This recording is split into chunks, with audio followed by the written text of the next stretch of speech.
नमस्कार प्यारे विद्यार्थियों, काव्या यूट्यूब क्लासेज पर आप सभी का हार्दिक स्वागत है। आज हम कक्षा 10 गणित विषय की प्रश्न पत्र की योजना 2023-24 की बात करेंगे। गणित विषय में जो प्रश्न आते हैं उनके बारे में बात करेंगे कि गणित विषय में किस प्रश्नावली से कितने नंबर के प्रश्न आते हैं, किस प्रश्नावली से सर्वाधिक नंबर के प्रश्न आते हैं, किस प्रश्नावली से छोटे प्रश्न आएंगे, किस प्रश्नावली से बड़े प्रश्न आएंगे, किस प्रश्नावली को हम ज़्यादा करें तो अच्छे अंक प्राप्त कर सकते हैं। आप सभी से निवेदन है कि यदि आप नए हैं तो इस वीडियो को सभी विद्यार्थियों तक पहुंचाने का श्रम करें। यदि हम कक्षा 10 के गणित विषय के अंकभार उद्देश्य देखें तो ज्ञानात्मक उद्देश्य 20 अंक के होंगे तथा अवबोधात्मक जो अंक हैं वो 21 अंक के होंगे। ज्ञानोपयोगी या अभिव्यक्ति अंक है वो 19 अंक के होंगे और कौशल या मौलिकता से संबंधित है वो 20 अंक के होंगे। ये तो रही उद्देश्य हेतु जो अंक भार हैं। यदि हम प्रश्नों के प्रकार की बात करें कि गणित विषय में कितने प्रकार के प्रश्न आएंगे, तो गणित विषय में 6 प्रकार के प्रश्न आएंगे। वस्तुनिष्ठ प्रश्न आएंगे, 15 प्रश्न आएंगे। प्रत्येक प्रश्न 1 अंक का होगा, यानी अवैध टाइप के प्रश्न हैं वो 15 प्रश्न आएंगे और प्रत्येक प्रश्न 1 अंक का होगा, इसलिए 15 अंक के आएंगे। रिक्त स्थान जिसको हम खाली स्थान बोलते हैं, रिक्त स्थान 7 प्रश्न आएंगे और ये भी 7 अंक के होंगे। अति लघुत्तात्मक प्रश्न ये 10 प्रश्न आएंगे और ये भी 10 नंबर के होंगे। अब लघुत्तात्मक प्रश्न की बात करें तो लघुत्तात्मक प्रश्न 12 प्रश्न होंगे और 24 नंबर के होंगे। दीर्घ उत्तरीय प्रश्न 4 प्रश्न आएंगे और ये 4 प्रश्न आएंगे, 3 नंबर का प्रत्येक प्रश्न होगा, तो इसलिए ये 12 अंक के होंगे। यदि बड़े प्रश्नों की बात करें तो बड़े प्रश्न 3 आएंगे, प्रत्येक प्रश्न 4 अंक का होगा और ये भी 12 अंक के होंगे। इस प्रकार कुल मिलाकर 80 अंक के प्रश्न होंगे।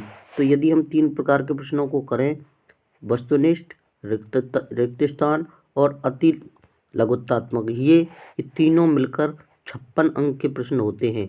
56 अंक के प्रश्न होते हैं। तो इनकी तैयारी करें तो हम 56 अंक 80 में से प्राप्त कर सकते हैं।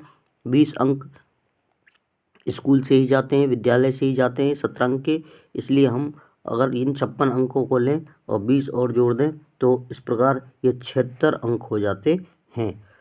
यदि आगे हम बात करें कि किस प्रश्नावली से कितने नंबर के प्रश्न आएंगे, देखो प्रथम जो प्रश्नावली है, पहली प्रश्नावली वास्तविक संख्याओं वाली प्रश्नावली से 4 अंक के प्रश्न आएंगे। बहुपद वाली प्रश्नावली दूसरी है, इससे 4 अंक के प्रश्न आएंगे। 2 चर वाले रेखीय समीकरण योग, इससे भी 4 अंक के प्रश्न आएंगे। यदि चौथी प्रश्नावली की बात करें द्विघात समीकरण, इससे भी 4 अंक के प्रश्न आएंगे। यदि पांचवी प्रश्नावली की बात करें समांतर श्रेणी, इससे 6 नंबर के प्रश्न आएंगे। यदि हम छठी प्रश्नावली की बात करें त्रिभुज से संबंधित 4 अंक के प्रश्न आएंगे। सातवीं प्रश्नावली की बात करें निर्देशांक ज्योमिति, इससे 7 अंक के प्रश्न आएंगे। 8वीं प्रश्नावली की बात करें त्रिकोणमितीय का परिचय, इससे भी 8 नंबर के प्रश्न आएंगे।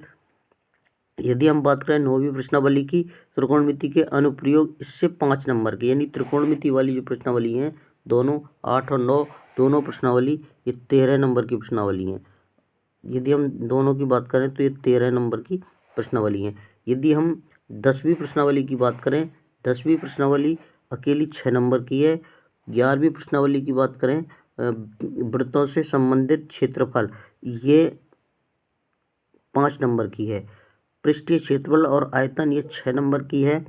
यदि सांख्यिकी की बात करें, बहुत सरल प्रश्नावली है और सबसे अधिक अंक दे रही है 13। यदि इस प्रश्नावली को ही तैयार कर लिया जाए तो 13 अंक आएंगे। यदि जो विद्यार्थी ये सोचते हैं कि गणित कठिन है, उन विद्यार्थियों के लिए एकमात्र 13 प्रश्नावली को ही हल करना चाहिए। यदि हम 14वीं प्रश्नावली की बात करें प्रायिकता, 4 अंक की प्रश्नावली आएगी। ये 4 अंक की होगी प्रायिकता। आगे यदि हम देखें तो ऐसा देखें कि किस प्रश्नावली से कैसा प्रश्न आएगा। यदि हम इस प्रकार देखें कि किस प्रश्नावली से कैसा प्रश्न आएगा। यदि पहली प्रश्नावली की बात करें, पहली प्रश्नावली से जो प्रश्न आएंगे वो एक प्रश्न आएगा तुम्हारा वस्तुनिष्ठ यानी एबेसेदा का, एक आएगा अतिलघुत्वात्मक और एक आएगा लघुत्वात्मक। इस प्रकार ये 3 प्रश्न आएंगे पहली प्रश्नावली से, और तीनों प्रश्न जो 3 प्रश्न होंगे ये 3 प्रश्न 4 अंक के होंगे। दूसरी प्रश्नावली में भी उसी प्रकार है, एक वस्तुनिष्ठ आएगा, एक लघुत्वात्मक आएगा और एक अतिलघुत्वात्मक आएगा। तो दूसरी प्रश्नावली में भी 3 प्रश्न आएंगे और ये 3 प्रश्न होंगे 4 अंक के होंगे 3 प्रश्न। यदि तीसरी प्रश्नावली की बात करें तो इसमें भी इसी प्रकार आएंगे, एक प्रश्न वस्तुनिष्ठ आएगा, एक अतिलघुत्वात्मक आएगा और एक लघुत्वात्मक आएगा। ये भी 3 प्रश्न होंगे और 4 अंक के होंगे।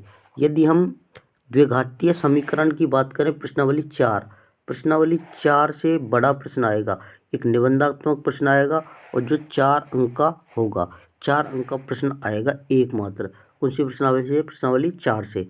तो प्रश्नावली 4 से बड़ा प्रश्न आना है। प्रश्नावली 5 समांतर श्रेणी, इसमें एक वस्तुनिष्ठ प्रश्न आएगा, एक रिक्त स्थान आएगा और एक प्रश्न 3 नंबर का, यानी प्रश्नावली 5 और 4 से बड़े प्रश्न आएंगे। तो ये प्रश्नावली होगी 6 अंक की और 4 क्वेश्चन आएंगे। यदि हम प्रश्नावली 6 की बात करें, त्रिभुज वाली प्रश्नावली में से एक प्रश्न आएगा वस्तुनिष्ठ, एक रिक्त स्थान आएगा और एक अतिलघुत्वात्मक आएगा। ये प्रश्नावली भी 4 अंक की होगी और 3 क्वेश्चन आएंगे। यदि प्रश्नावली 7 की बात करें, ज्योमिति की बात करें, तो इसमें एक प्रश्न वस्तुनिष्ठ, एक अतिलघुत्वात्मक और एक प्रश्न लघुत्वात्मक होगा और एक प्रश्न होगा दीर्घ उत्तरात्मक। यानी ये इस प्रश्नावली को हमें पूरी तरह पढ़ना होगा, तो हम पूरे अंक यानी 7 में से 7 प्राप्त कर सकते हैं। 7वीं प्रश्नावली को अच्छी तरह पढ़ेंगे तो ही हम 7 में से 7 प्राप्त कर सकते हैं। प्रश्नावली 8 देखें, जो प्रश्नावली 8 है, प्रश्नावली 8 में एक वस्तुनिष्ठ आएगा, एक रिक्त स्थान आएगा, एक लघुत्वात्मक आएगा और एक निबंधात्मक। यानी प्रश्नावली 8 में से भी निबंधात्मक प्रश्न आएगा। बड़े प्रश्न देखो, बड़ा प्रश्न एक तो आएगा 8 में से, एक आएगा 7 में से, एक आएगा 5 में से और एक आएगा 4 में से। इनमें से बड़े प्रश्न आने हैं, एक 4 में से भी आएगा, ये भी याद रखना है। यदि हम बात करें प्रश्नावली 9 में छोटे छोटे प्रश्न ही आ रहे हैं। देखो, एक प्रश्न आ रहा है तुम्हारा वस्तुनिष्ठ प्रश्न, एक वस्तुनिष्ठ प्रश्न आ रहा है, 2 लघुत्वात्मक प्रश्न आ रहे हैं, 2 अतिलघुत्वात्मक प्रश्न आ रहे हैं और एक लघुत्वात्मक प्रश्न आ रहा है। इस प्रश्नावली से 9वीं प्रश्नावली से 4 क्वेश्चन आएंगे और 5 नंबर के होंगे। यदि हम प्रश्नावली 10 की बात करें, तो प्रश्नावली 10 का नाम है व्रत वाले प्रश्नावली में से 1 नंबर का एक प्रश्न आएगा और एक आएगा 2 नंबर का प्रश्न और एक आएगा 3 नंबर का प्रश्न। यानी प्रश्नावली 10 में से भी 3 नंबर का प्रश्न आना है। अब प्रश्नावली 11 की बात करें तो प्रश्नावली 11 में से जो प्रश्नावली 11 है, इसमें से भी 1 नंबर के 3 प्रश्न आ रहे हैं और 2 नंबर का एक प्रश्न आएगा। यानी छोटे छोटे प्रश्न ज़्यादा आ रहे हैं। यदि प्रश्नावली 12 की बात करें तो इसमें से भी एक नंबर के 2 प्रश्न आ रहे हैं, एक नंबर के 2 प्रश्न आएंगे और 2 नंबर का एक प्रश्न आएगा और एक नंबर के फिर 2 प्रश्न आएंगे। यानी 4 प्रश्न एक नंबर के आएंगे और एक प्रश्न आएगा 2 नंबर का प्रश्नावली 12 में से। अगर सांख्यिकी की बात करें तो सांख्यिकी में एक नंबर के 4 प्रश्न आएंगे, एक नंबर के 4 प्रश्न आएंगे, तो 2 नंबर का एक प्रश्न आएगा तीन नंबर का एक प्रश्न आएगा और 4 नंबर का एक प्रश्न आएगा। तो कह सकते हैं कि 13वीं प्रश्नावली हमें पूरी तरह पढ़नी होगी, तो हम 13 में से 13 ले सकते हैं। प्रायिकता की बात करें तो प्रायिकता वाला प्रश्न एक नंबर के 2 प्रश्न आएंगे और 2 नंबर का एक प्रश्न आएगा। आप सभी से अनुरोध है कि इस वीडियो को अधिक से अधिक बच्चों तक शेयर करें, जिससे बच्चे अंकवार को अच्छी तरह समझकर उसी हिसाब से अपने एग्ज़ाम की बोर्ड की तैयारी करते रहें। धन्यवाद।